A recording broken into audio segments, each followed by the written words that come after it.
Friends, संस्कृति कक्षा में आप सभी का स्वागत है। आज हम छंद पढ़ाएंगे।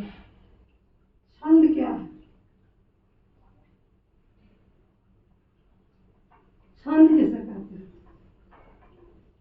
छंद एक ढांचा है जिसमें लय, तुक, यति, गति इस प्रकार के मात्रा अक्षरों को ढंग से क्रम से लिखने का तरीका है। यानी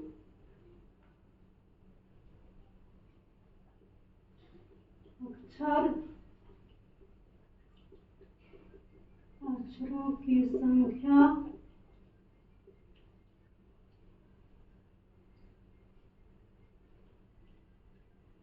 मात्राएं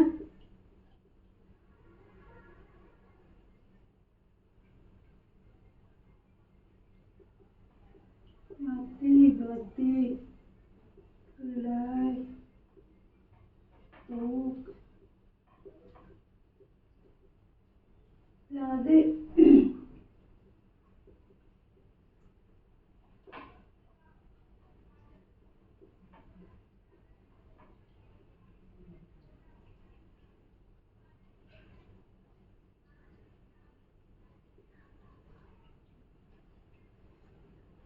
इत्यादि को क्रमबद्ध लिखने की तरीके को छंद कहते हैं।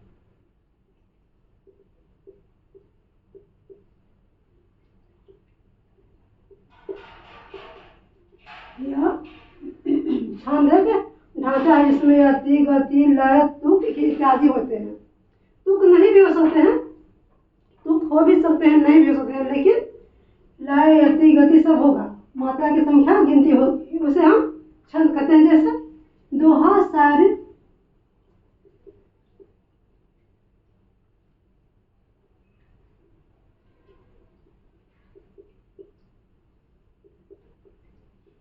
दोहा, शायरी, कवित, इस तरह से शायरी, कवित, सोरठा, रोला ये सब छंद में आते हैं इत्यादि। ये मात्रा क्या है? मात्रा जैसे स्वर या व्यंजन वर्ण या वर्णों के उच्चारण में जो समय रहता है, खर्च होता है, उसी को हम मात्रा कहते हैं।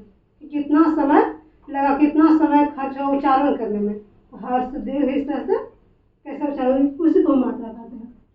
देखिए छंद तीन प्रकार होते हैं।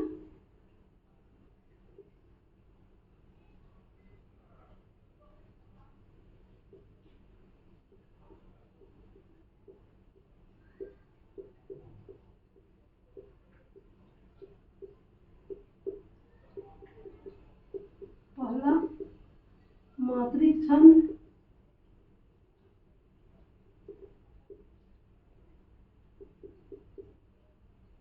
दूसरा वर्णिक छंद, तीसरा मुक्त छंद।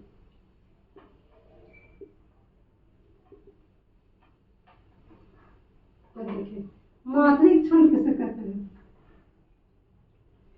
जिस छंद में मात्राओं की संख्या बराबर हो, यानी इसका संबंध मात्रा से है, यानी जिसका संबंध मात्रा से हो, जिसमें मात्राओं की संख्या बराबर हो।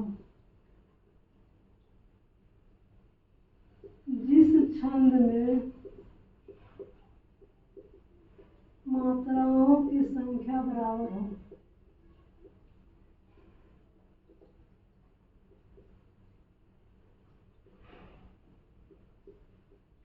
उसे मात्रिक छंद कहते हैं।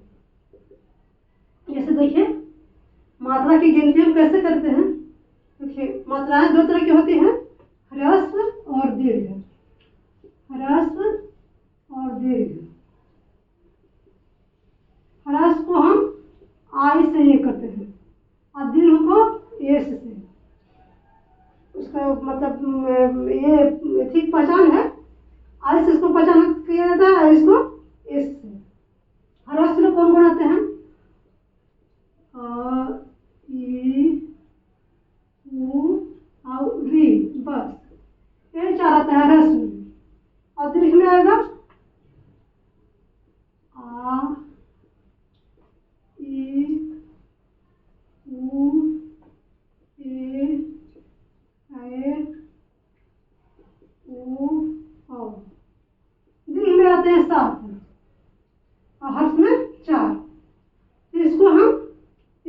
आई से संबोधित करेंगे और इसको हम एस से। देखिए कैसे, इस यहाँ पे हम लिखेंगे कि जिस छंद में मात्राओं की संख्या बराबर हो उसे मात्रिक छंद कहते हैं। अब जैसे मात्राओं की संख्या कैसे बराबर होगी, जिसमें मात्रा बराबर हो।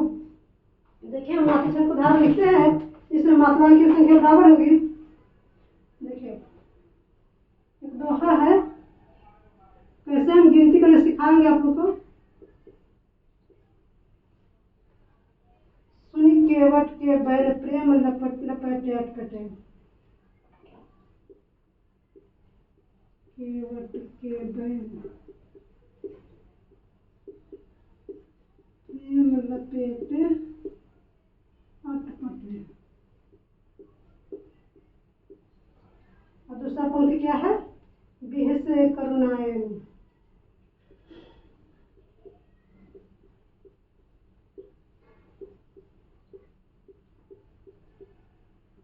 बिह से करुणाएं चितई जानकी लखन तन, चितई जानकी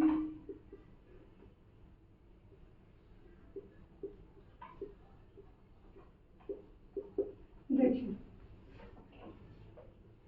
ये क्या है, मात्रिक छंद का उदाहरण है। इसमें देखिए देखिए इसको हम जोड़ते हैं। कौन हंसा है दीर्घ है, तो यहाँ पे हम इसको हम एस से करेंगे, ये वाला से। और इसको हम हर्ष है वन हो गया, इसको हम दो मानते हैं, इसको वन मानते हैं। इसके इसे हम एक कहते हैं और इसे दो कहते हैं। दो की गणना होती है, एक की पहचान है, दो की पहचान है। आया समझ में, ये वन हो गया। और यहाँ पर के ए कौन में है, ये देखिए आई यू ए इसमें है, दीर्घ में है ए, इसको भी हम एस कर देंगे और इसको आई आई कर देंगे। दोनों आ है, स्वर है, हर्ष है, आई फिर दीर्घ है, इसको ऐसे कर देते हैं। फिर दीर्घ है, वह है, ये हर्ष है, फिर दीर्घ है, ये हर्ष है। तो देखिए हर्ष दीर्घ दीर्घ, इसी तरह से हम जोड़ेंगे दीर्घ यहाँ पे देखिए। दोनों मतलब क्या कहते हैं, जिस छंद में मात्राओं की संख्या बराबर हो, बराबर होना चाहिए दोनों, ऊपर लाइन में भी नीचे लाइन में भी। देखिए हम जोड़कर दिखाएंगे। और इसमें हर्ष है, हर्ष में एक होगा, इसमें भी एक होगा, ये ए है, बी है से, इसमें दो होगा, इसमें एक होगा, करू दो होगा, इसमें दो होगा, दो एक। अब देखिए हर्ष है, एक एक एक, जा है, आ है, दो एक, दीर्घ है, दो, एक एक एक एक एक। अब देखिए हम गिनते हैं इसको, दो एक तीन, दो पाँच, दो सात, दो नौ, दो 11, 12, 13, 14, 15, 16, 17, 18, 19, 20, 21, 22, 23, 24, 25। ऊपर की मात्रा 25 है, ऊपर की मात्रा 25 है। और नीचे गिनते हैं, एक दो दो चार, 5 दो 7, दो 9, दो 11, 12, 3 15, दो 17, 18, दो 20, 3 23, दो 25। देखिए हो गया ना, दोनों 25 है, यहाँ भी 25 है, यहाँ भी 25 है, दोनों की संख्या। तो ये क्या है, कवित है, कवित, इसे हम कवित कहते हैं। यानी जिसमें जिस छंद में मात्राओं की संख्या बराबर हो उसे क्या कहते हैं हम, मात्रिक छंद। ये मात्रिक छंद है। मात्रिक छंद में कौन कौन आता है, कवित आता है, कुंडलिया आता है, उल्लास, बरबर, रोला, सोरठा, इस तरह से मात्रिक छंद जाते हैं। अब आगे हम चलते हैं वर्णिक छंद। आ रहा है आपको कुछ समझ में, मात्रा गिनने आ रहा है। इस तरह से हम मात्रा की गिनती करते हैं और मात्राएं इस तरह से होती हैं। अब वर्णिक छंद लेते हैं।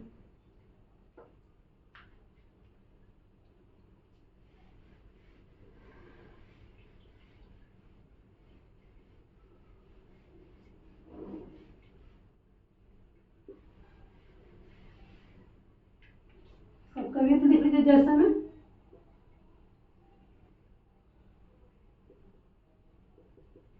कवित, सोरठा, रोला, इस तरह से लिख लीजिए।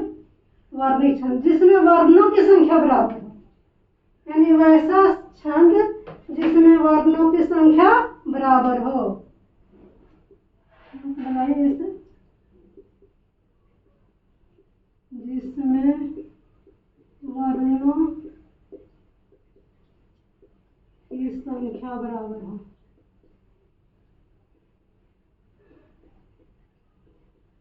उसे हम क्या कहते हैं? वर्णिक छंद कहते हैं। देखिए इसका लिखते हैं, इसका दोहा है,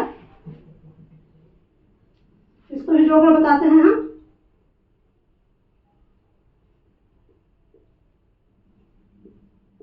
आप घने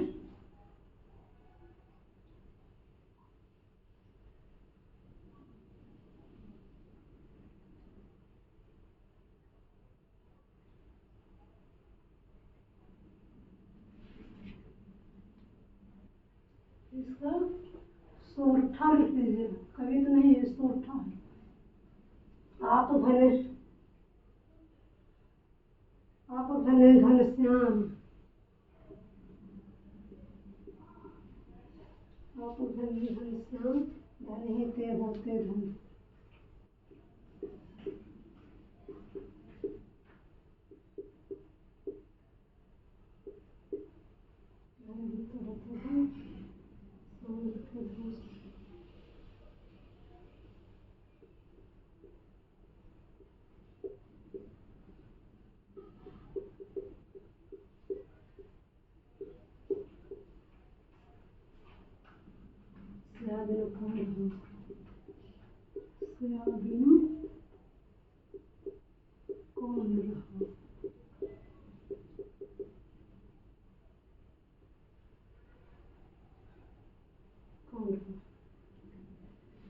सोरठा था ही कवित है, इसे हम कवित कहते हैं। देखिए इसमें वर्ण की संख्या बराबर होगी। देखिए गिनते हैं इसको, 1 2 3 4 5 6 7 8 9 10 11 12 13 14 15 16 17 हो गया। फिर 2 2 4 2 6 3 9 2 11 12 13 15 2 17 पूरे हो गया। 3 4 2 6 2 8 10 12 14 16, एक कम है इसमें, एक आगे पीछे होता है, एक चलेगा। कौन से बिनु कौन रहो, 2 देखिए ऐसे 3 4 2 2 4 2 6 2 8 10 12 14 16 इसमें यहाँ का है 2 2 4 4 8 10 11 12 14 16 देखिए यहाँ पे गलती ना रहता, 16 हुआ, यहाँ भी 16 है, इसमें भी लिख लीजिए 2 2 5 5 2 1 1 2 2।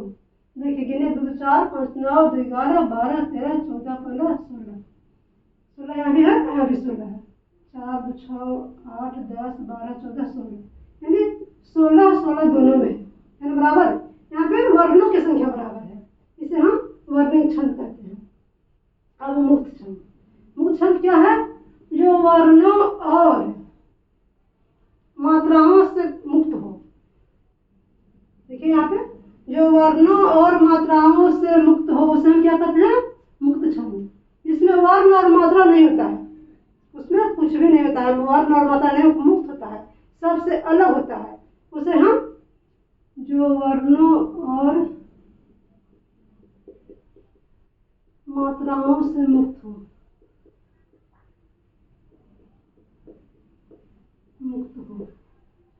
उसे हम कहते हैं वर्णिक छंद, मुक्त छंद, उसे हम मुक्त छंद कहते हैं। देखिए गलती हो जाती है, मुक्त छंद। अब इसका इसका इसका कोई भी करता आधुनिक काल कोई करता लिख लीजिए, कोई करता चलता है, जैसे भिक्षु करता चुटकाल निराला का है, वो आता तो टू कर जैसे जैसे कोई भी करता चलेगा, वह आता दो टूक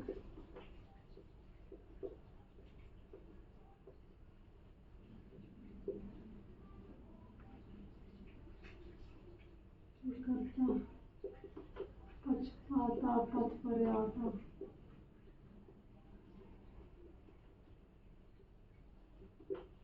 और इसका भी पंक्तियां हैं, पेट पीठ दोनों मिलकर हुए हैं एक, चल रहा लकुटियाटे। किस तरह से जो भिक्षु करता है उसका भी एक उदाहरण हो सकता है। यानी आधुनिक काल के जितने भी कविताएं हैं उसे हम मुक्त छंद कह सकते हैं। आ रहा है समझ आप लोग को छंद? अब हम आगे बढ़ते हैं अपना वीडियो में। अगर वीडियो आप लोग को अच्छा लग रहा है, समझ में आ रहा है, तो आप लोग लाइक और सब्सक्राइब करें।